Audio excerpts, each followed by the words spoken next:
You're listening to the Women Talking About Learning podcast. My name is Andrew Jacobs. Welcome.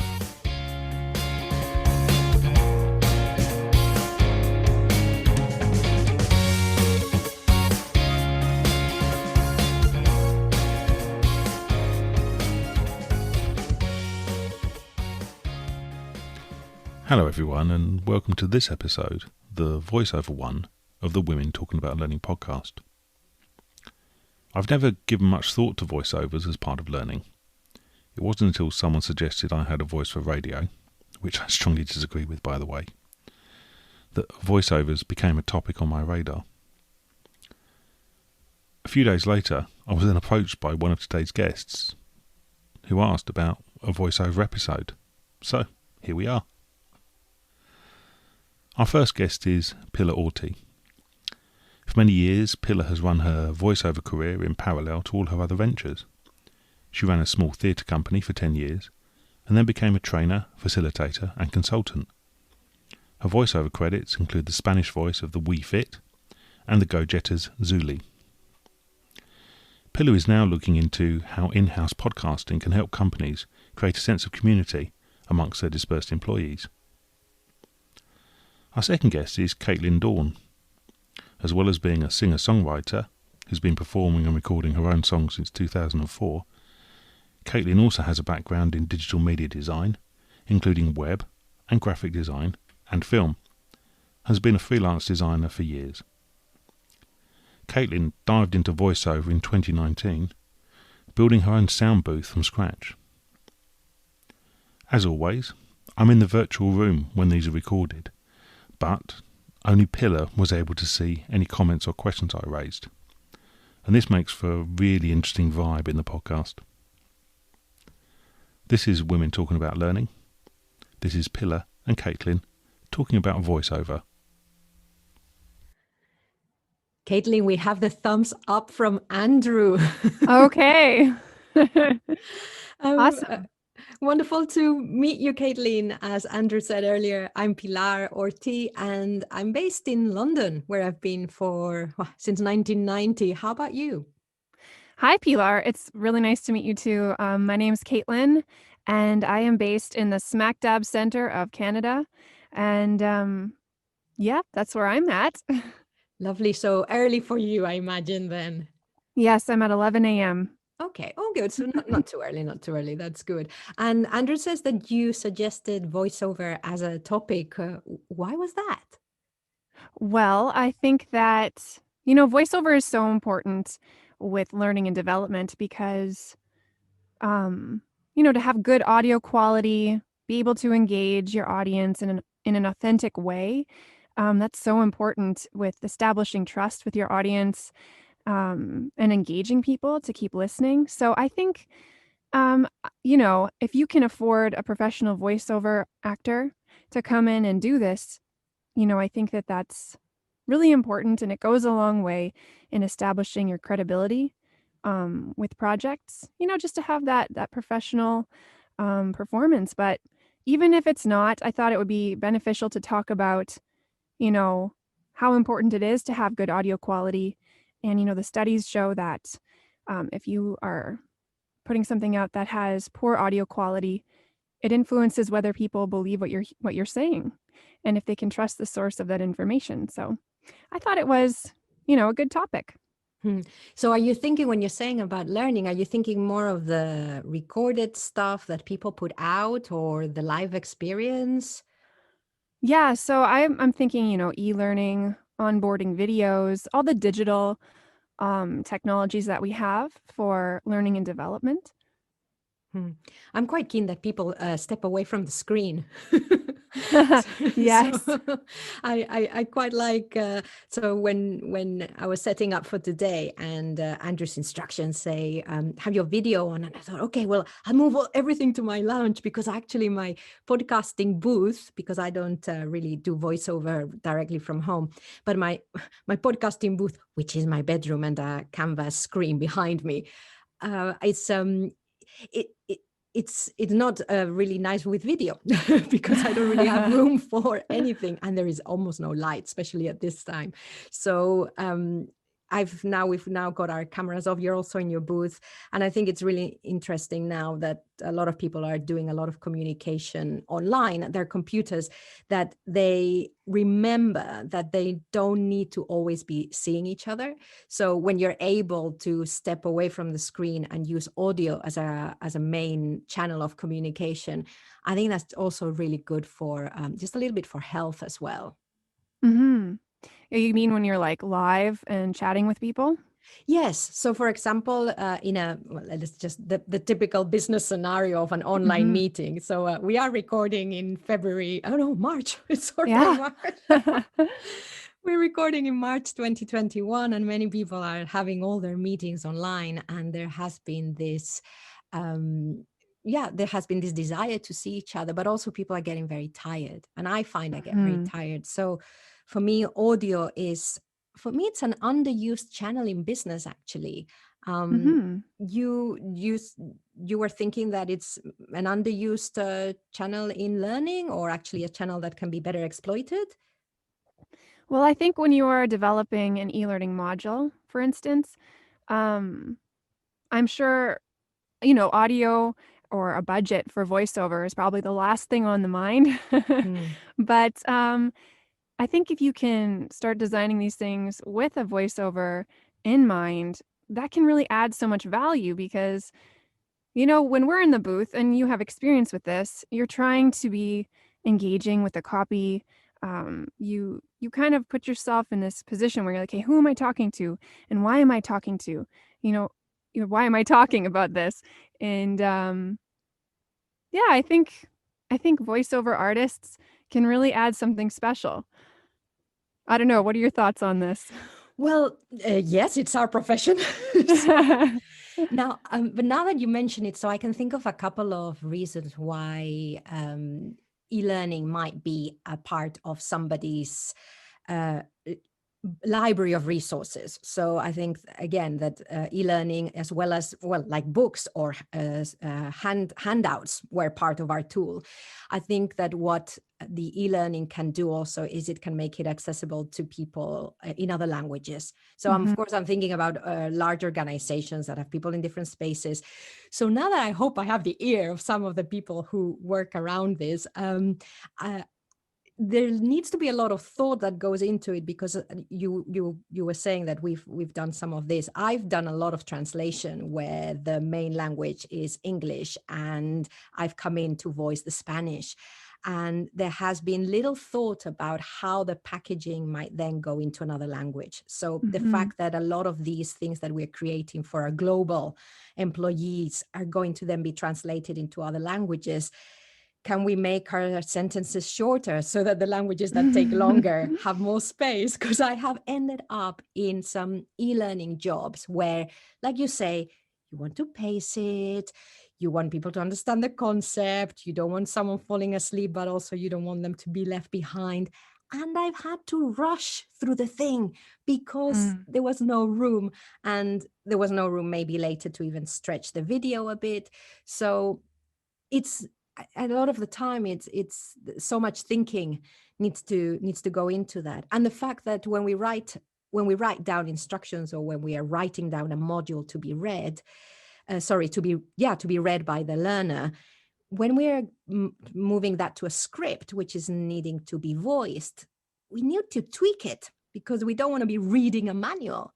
So Yes. what's your experience been, or what are your thoughts around that, around how some of these wealths of information that people want to transmit have been transferred onto audio? Yeah, I find that actually a very fascinating concept, where you take something that we write. I mean, we learn how to speak first, when we're babies. We learn how to speak by listening and then repeating what we hear. But when we learn how to write, and we learn how to write sentence structure, proper grammar, all of these things dictate, oh, that's good writing. But when you take something that's good writing, it's not necessarily good speaking, because when we speak very conversationally. We use idioms, we use, words that, or phrases that we wouldn't necessarily think that's good writing. So it's interesting when you study, say you're writing a script, if you just try speaking it out loud, how does it sound? Does it sound natural? Does it sound like something you'd say to your friends? Mhm. There's a big difference there. And obviously some things need to be of a more formal, you know, way of speech. But yeah, I think that's something that I hadn't really thought of before I became a voice actor. And it's interesting that there is such a difference between written and spoken language. Yeah, and Andrew's got because Katelyn, you can't see the chat, but so Andrew's got a comment about, well, he's got a couple of comments. One of them is referring to what we were talking about, the lack of budget, because some of this is often done in-house. And I think back to your point, even if we're having to voice this in-house, go back, like Katelyn said, you need to go back to the script and work on that before you put it out as the audio, rather than just what you had written down to be read out. And Andrew's also got a comment about that the design around video online and audio has to be combined thinking. And I really like that concept, because it really is forcing us to think, okay, I know I'm offering this in a multi-channel way. So maybe I have the video with the voiceover. Maybe I'm also got the written stuff. I might even have a live session that I do. What is done best in each medium? What are the advantages of each medium? So I think, yeah, there's a lot of potential to be very creative. For sure. Yeah. And it's interesting about, audio and video, because I'm actually a musician and I put music out. And this last year, I actually directed my first music video, which I'll be releasing in the spring. But just thinking about, okay, so this phrase needs to be this shot. And I storyboarded the whole thing. And I mean, there are some overlap for sure where you have, okay, well, in the video at this point, we need to have this phrase or this thing. And definitely designing your video to match what you're saying is important. And as you said, if it's being translated and you have a language that, in English it takes 5 seconds, but in Spanish it takes 10, that's an interesting thing to think about also. Yeah. You directed a video? Yeah. Tell us, you have to tell me about that. And I'm sure the audience would be like, why don't you and she ask more about that? Yeah. Well, okay. So I started when I was very young, writing music. So that's why, voiceover is such a natural thing for me, is I'm used to being in the booth. I'm used to being in front of the microphone. So I had given it up for so many years though, because, I wasn't getting where I wanted to get as like a career. So I let it go for 6 years, and it just broke my heart, because music is something that it's just so cathartic, and it's so like in my DNA that I just, this last year, I was like, Kate, it's COVID. I'm bored. I mean, I'm learning a lot of things with voiceover, but I really need to get back to music. So I wrote a song. I got it produced by a man in Nashville, a great producer in Nashville. And then I thought, you know what? I'm going to do a video because it's fun and it's awesome. So I came up with a concept. I created a storyboard. I went out and I location scouted. I found this amazing old car from the 60s. Don't ask me to repeat the make and model. I don't know. It's blue. It's blue. And yeah, so I got this cool car, and I lined up the film, the person doing the film for me. Yeah, I directed it. I said, this is what we need. I did the location scouting, and then I edited it. Wonderful. I speak for a living. No. Yeah, but now we're talking, Katelyn. So I'm just so excited to share it with the world. But it was a really interesting thing and a challenge to like get behind, the storyboarding and the planning and all of that stuff. So wonderful. Yeah. I do think that, I mean, I haven't talked about this with other voiceovers, but I do wonder whether there's always some relationship between some kind of either love for music or connection with music, and then then using the voice. Because now that you mentioned that, I find it so much easier to voice when I have music, when I have the right music behind me. Yeah. So sometimes I've done spots or whatever, and they show me the spot. It's got this amazing music, and I'm thinking, oh yeah, I can really get into that. And then, okay, let's go wild. Oh no, please play the music. Oh, but I can't split it from the original track in another language. It doesn't matter. Just play me that music, because it just immerses me completely. So so no wonder that, I mean, if you miss it, you need to go back to it. And Andrew is saying in the chat that he suggests that if you haven't listened to the Passion one, which is one of the episodes from, it's not too long ago, I think. He's saying that the guests talk through this very well, this whole passion and engaging with that, and I suppose not letting it. Well, I would say not letting it disappear, but actually just listening to whether it has disappeared or not. Yeah, because sometimes you need to put things away for a while, and then you miss it and you need it. So sometimes there's seasons where things come and go out of your life, like if you're a dancer or something like that. So that's kind of music for me. It's always there. It's a part of who I am. I won't always be doing it, but I will do it, here and there. So. Wow. And Andrew is asking also, I love this. I've never done a show like this where it's great. It's like the questions are coming from everywhere. He's asking whether we would recommend designing the video before the audio or the audio before the video when we're creating materials. I think for me, it depends. I suppose it depends on how text heavy something is. So if I think it's quite nice, and so how it's usually done that I've seen and how I work, the video's done and then the script is done, and you read over, and a lot of the times you have the video there. But I'd actually think it'd be quite nice to get given the script first and then create the video after, so that the person reading the script can really take their time, and you can really give the time to each bit. What do you think? Yeah. Well, I mean, when you're listening to someone speaking, it should feel natural. It should feel conversational. The person should sound engaged, right? And not stressed about getting to the sentence in 5 seconds, and be able to breathe, just being comfortable and in the booth and being able to breathe. It's hard to breathe.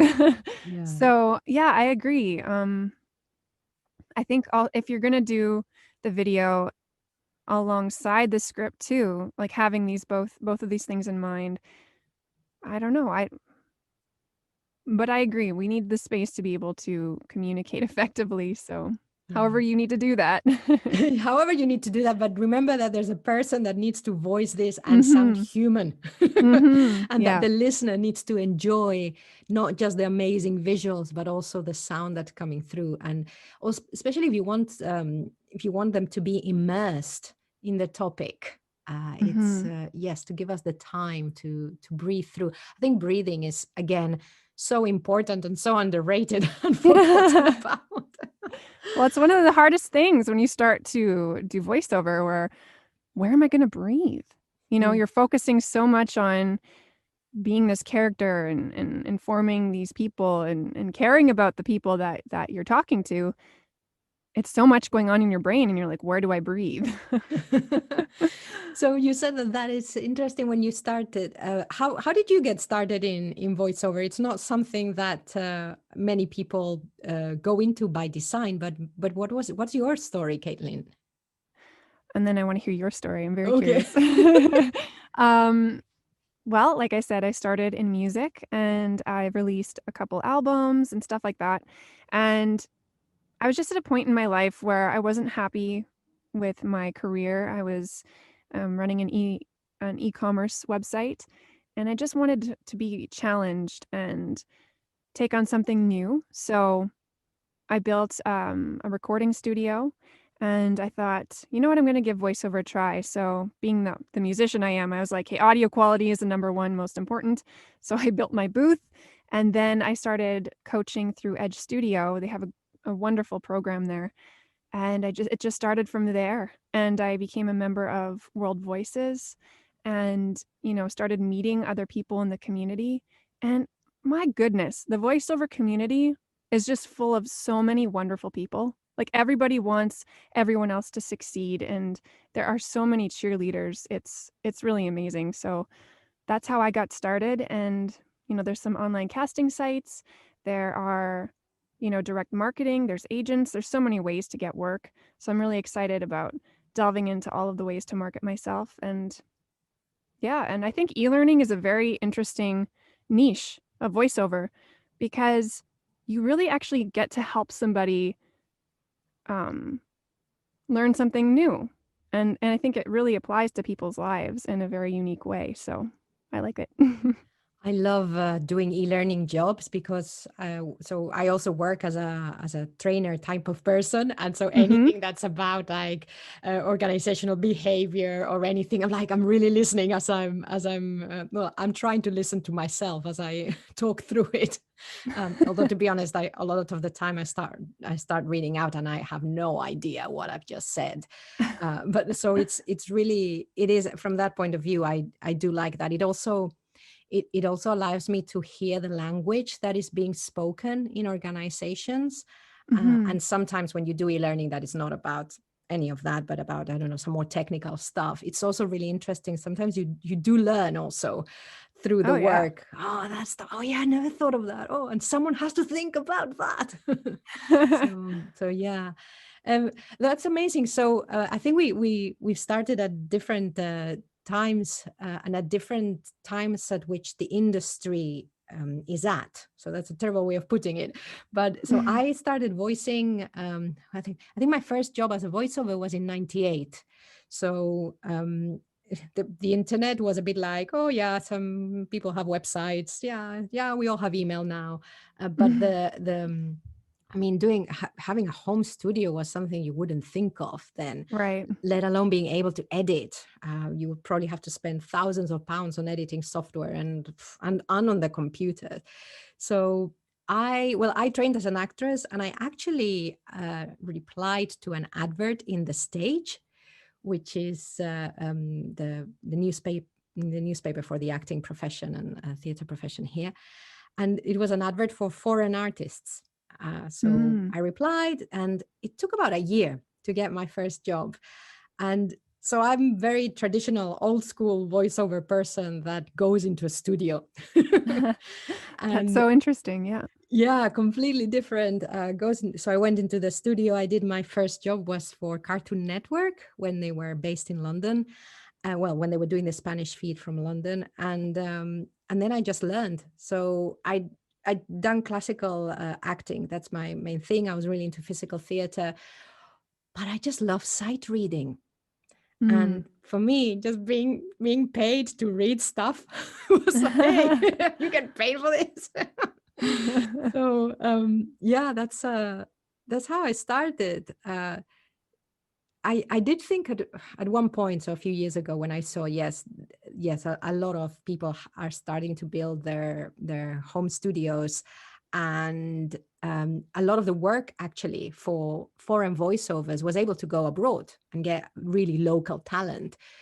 And I thought, shall I do this? And the answer was very obvious, no, because I have no space in my flat to build a booth. But it's really interesting that you built your whole studio, and of course you had the love for sound anyway. Yeah. Yeah. And how does it feel to be your own producer and your own engineer and your own everything? Because that would drive me crazy. I'm just so used to it with music. I've been recording music, banging on my guitar, singing and stuff since I was 14 in my parents' basement on my old massive Mac, when they were like 2 feet by 2 feet, like those huge Macs. Yeah. And then I've been editing since then. So, and I also took like video editing in college and web design in college and all of these things. So the technology aspect really came naturally.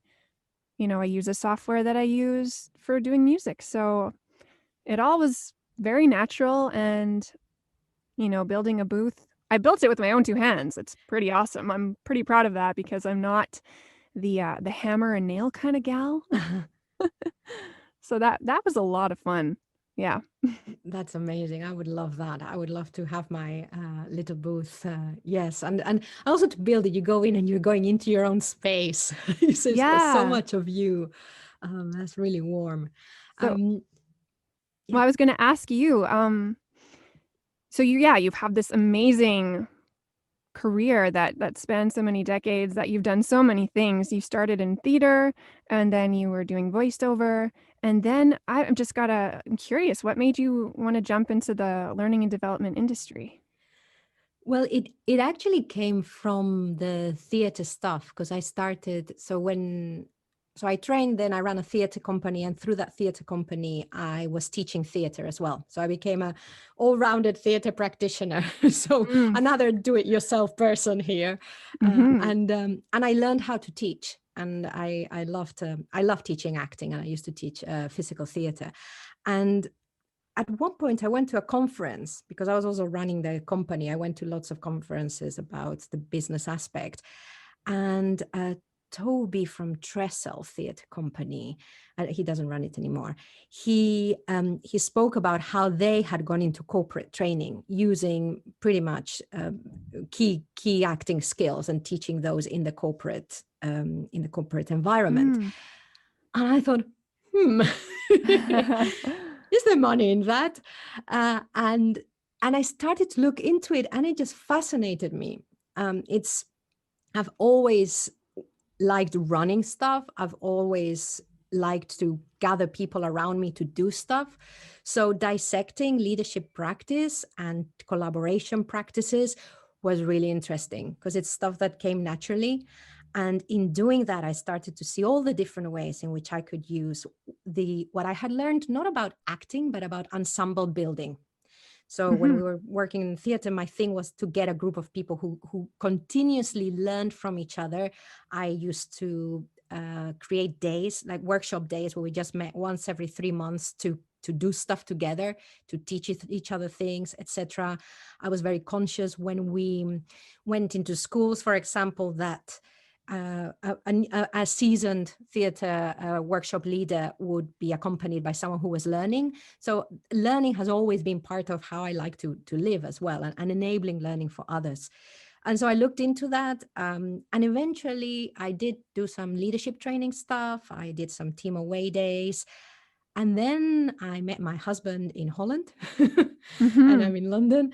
And also I was having to travel to Madrid a lot. And I just started looking at the online space.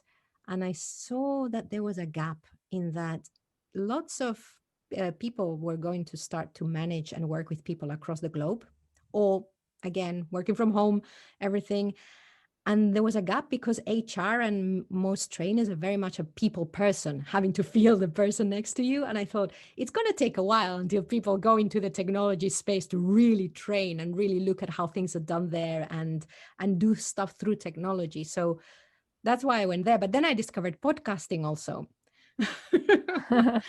And I thought, okay, this is even more fun, because now I get, like you, I get to decide what the show's about. I get to speak about what I want. I get to use my voiceover skills. I don't know, I meet lots of people. So it's, there's all these things that have been going on that it all makes sense to me. Yeah. That's so cool. So was this all put together before COVID hit? And then what happened with your business when COVID hit? It got quite successful. I Which would was assume also so. yes, it's really, well, yeah, it's very interesting. And so just going back also for a bit into the voiceover thing, when I started to look at the training business, I thought, okay, I can't do both things at once, because you know that actually I'll ask you, but for me, a lot of the work that I got, I was lucky to be involved in an animation series, so all the dates were planned quite far in advance. But pretty much for me, the voiceover work has always been, are you free tomorrow morning at 10? Yeah. Is it the same with you? I'm fairly new to the industry, but yeah, like things that I audition for are like, yeah, we might need to record like tomorrow. And yeah, that's that's fine though. I'm flexible with deadlines and stuff like that. But there is a company in my city that I got on their roster, and so they said, yeah, things might just pop up. So I'm really looking forward to getting the call. Come on in. Yes. I love going to the studio. So Yeah, and it really and it is like this, and I think it still is like this. I mean, sometimes you get a bit more, but I thought, you know what, I don't. That's great, but I'm not sure that that's how I want to continue with my profession. I do like to know what I'm doing so I can get my teeth into it, Mhm. and also. I love working as a voiceover, but I wanted to do something else as well as. And at one point, I thought, okay, where's the industry going? And where do I want to go? And I did see the Mhm. industry, as I was saying earlier, going more towards using voices that are anywhere. So it's a double-edged Yeah. sword. So on the one hand, it's enabled me to build my training business, but on the other hand, it's pushed me out a bit from the voiceover market in that way. And I did take that decision. Where am I going? So I decided, okay, well, the voiceover world can continue going down that path. I don't think I'm going to join them. So that's why I continued with the training. And actually, yes, this was way before, only 4 years ago, before COVID. And yes, there's been more demand for our services and our training. Of course, it's not what we ever advocated for, because this is something that needs to be done in a paced way. But yeah, so so it's been like that. What kind of experiences have you had so far, like with clients or with auditioning for some of the work? How do you audition for work? Well, I dive into the script and I really try to figure out the why behind this piece of communication. Um, who am I in this scenario? Who am I talking to? Why am I talking to them? I mark up the script and try to be as authentic, down to earth as possible. And then obviously there's things where they want the voiceover to sound friendly or upbeat. Sometimes it's things that I don't possess, like powerful, authoritative. And I'm like, hey, I don't think that I fit those things. So part of Mm, voiceover is also understanding who you are, understanding your brand, and understanding when something suits you and when something's not for you, because you don't want to waste people's time. So, mm, yeah. yeah, so I find that very interesting, audition process. I love diving into a script and figuring out the why. Because Andrew was asking earlier some of the key things that you learned when you started. And so knowing what you are best at Yeah. it sounds like that's one, and that's something, yes, that we all learn, or are yes, you have to know. And also, like you say, it's sometimes you don't want to get into a studio after you've been given a job or done an audition and not be able to do something, because it took, I don't know, I found that I started to say, sorry, I want to audition for this, when I'd spent 20 minutes trying to record my audition, not prepare, but record. And actually, I Mhm. just wasn't getting it right. And I thought, well, if I can't do it now, no, I'm not going to be able to do it in the studio with the client there and everything, and the adrenaline. Right. Mhm. Yeah, and, like, right now, we have, like, live direct. You can live direct through Skype or, all these different ways, and, that's very that's an interesting thing all in its own. So I have that live direct aspect, but it wasn't until very recently that I had an audition at the production company in my city that was a go to the studio and record it live. But I love direction because it tells you, you know, basically when you leave, you know that you delivered what they need because they gave you live direction. I love Mm. that. It's clear.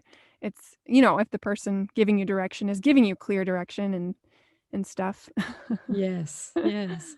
And so along those lines, Andrew's asking, what could we tell L&D people to get better voiceover and improve the audio on the learning products?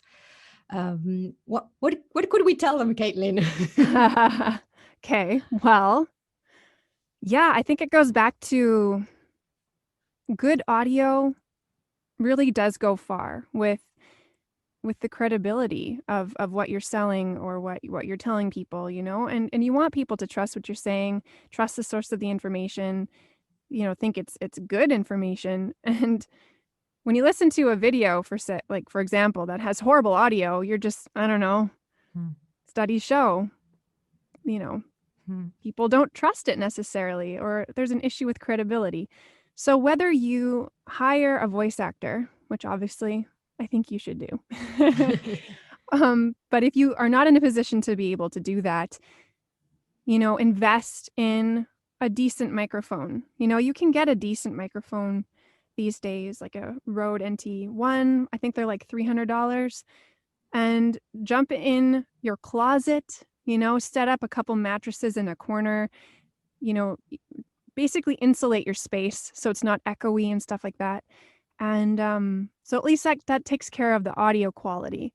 It won't be as pristine as, somebody who's got a full-on recording studio that's completely soundproofed with like a $3,000 microphone.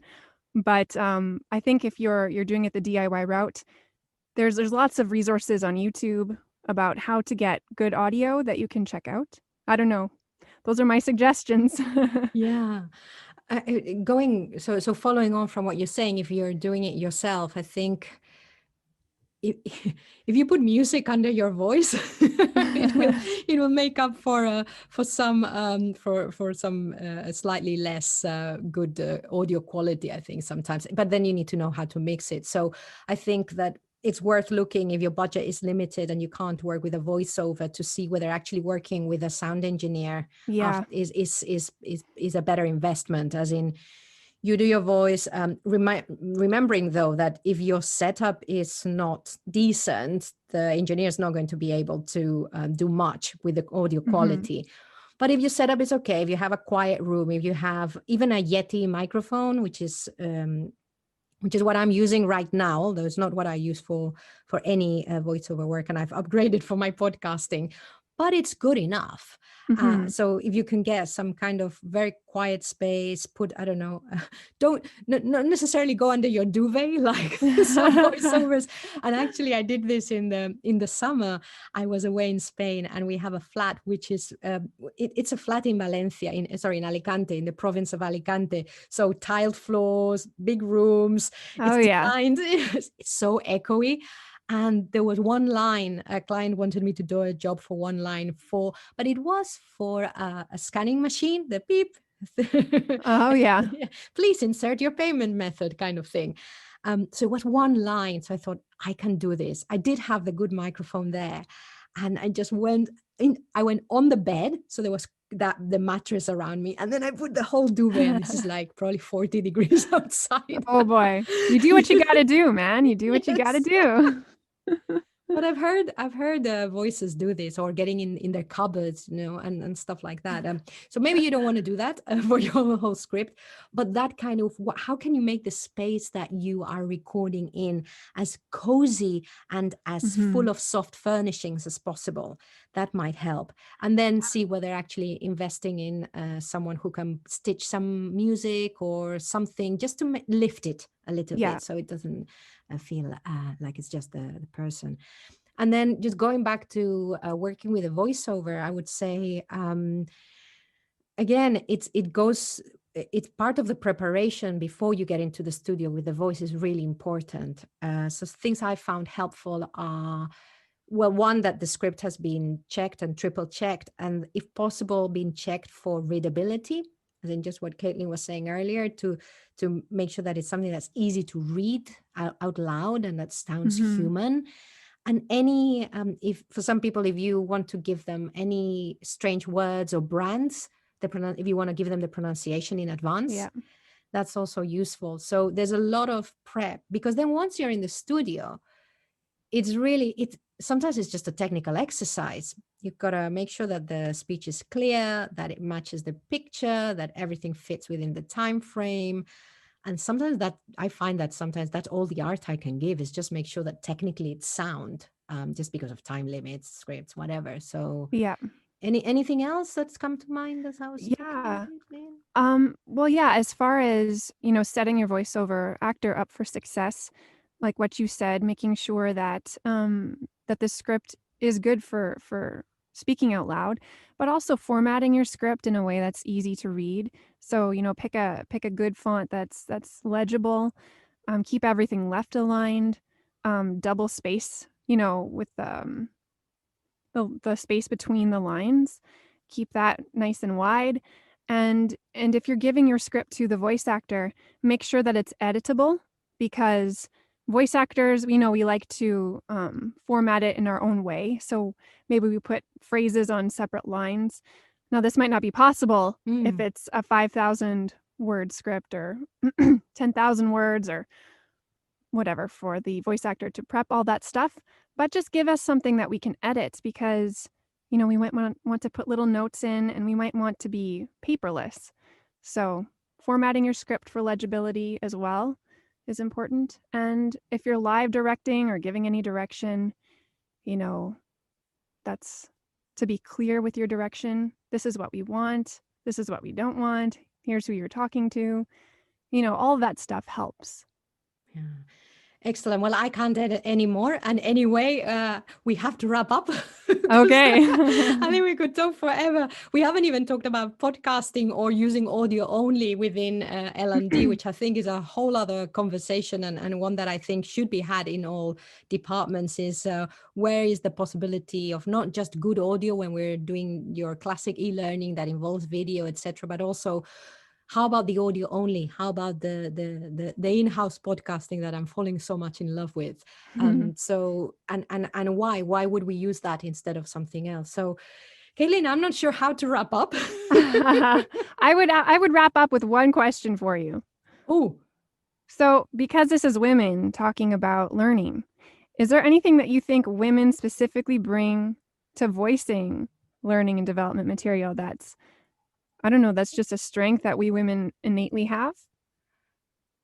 what a fantastic question to which I don't have an answer. Can I hear your thoughts first while I mull over that? Sure. Women. I think that we have a friendliness and an approachability to us that makes learning feel safe. I think that's something. I think there's also something around, it's a slightly different, I'm answering a slightly different question, but something that's come to mind is I did some time ago some videos for the European Space Agency, and they had a presenter, so I was dubbing the presenter, and it was a woman. So I sometimes think that in using, and this might apply the other way around, but sometimes in using a female voice in certain industries to voice certain kind of instructional videos, I think that can give it just another angle on the profession, and another angle on what we expect and who we expect to be talking to us about this. So I don't know what we'd bring to it, but I think that it's interesting also to be very mindful of gender and see where the opportunities are, just to add something else to the material apart from the instructional information. Yeah, for sure. And not to say men aren't friendly or approachable, but I just think, that if as you're writing it, don't just think, oh, a man should voice this because, for whatever reason. Yeah, be open-minded and, Yeah. And maybe it goes to casting as well. Even for something like an e-learning, even if you think actually, we think this should be this kind of voice, actually just balance the genders, balance the accents, balance the quality of the voice, and just see what could be also surprising for the listener. Yeah. Well, Andrew, we're waiting for your for your thumbs up. But this has been an absolute pleasure, Katelyn. Yes. How nice from Canada. I'm still blown away by the fact that we can talk across the world with such great connections. Absolutely. Thanks so much for talking with me and Andrew having me today. I'm just so honored to be here. So it's wonderful. I really hope I did Pilar and Katelyn justice, and that the sound quality was as good as you'd expect from such professional voice artists. I learnt tons from this episode, and some of the links, including studies on the use of voice and how to craft voiceover scripts, are in the show notes. I'd love for the conversation to continue about voiceovers. It feels like an underrepresented art within learning, and we'd love to hear your feedback on the topic. Massive thanks again to Pilar and Katelyn. We couldn't have done this episode without you, and we could, as you suggested, Pilar, have easily rolled on into another episode. With some more recordings scheduled soon, and as always, the list of topics just seems to be growing. We've recently had more topics added to the list, including one on podcasts itself, and also one from people moving from education to workplace learning and instructional design. If you want to be involved in any of those, and any of the other topics we have, then please do get in touch. We do read all your correspondence. We're just not as quick maybe as we could be at present to be able to respond to everybody straight away. All the details to get in touch with us, again, are all on the website and in the show notes. We thank you once again for listening and for all your support. And we'll see you again soon.